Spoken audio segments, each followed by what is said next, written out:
It happened during my undergraduate years, when life should have been joyful and carefree, on the night of my graduation. My friends and I excitedly anticipated the university tradition of throwing a sizable celebration on campus for the graduating class.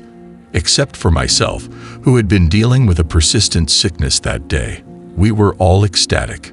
I felt more and more ill as the festivities got underway.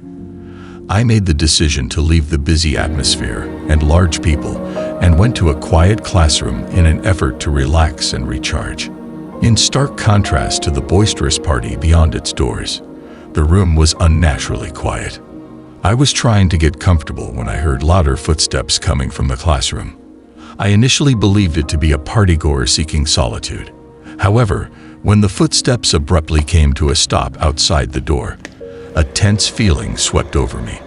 A towering, cloaked person entered as the door slowly creaked open. I panicked when I understood that this person was not present for the celebration.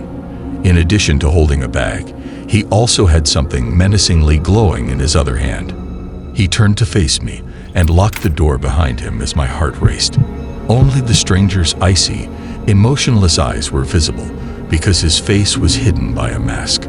"You're coming with me," he said in a chillingly calm tone as he pointed the shining thing in my direction. I was terrified as I was trying to understand what was happening.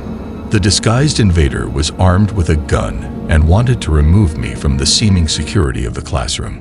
Just as he reached for my arm, a loud alarm sounded. The intruder froze as the emergency lockdown alarm for the university sounded. As he understood the warning's ramifications, panic swept over his mask. I was shaking in fear as he turned and silently left the room. I stayed concealed in the classroom as the minutes passed, my heart pounding. As frantic footsteps echoed down the hallway and distant shouts continued to be heard, the siren continued to scream.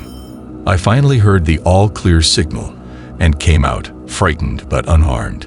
Later, I discovered that reports of a suspicious person prompted the lockdown after the masked burglar was seen strolling about campus.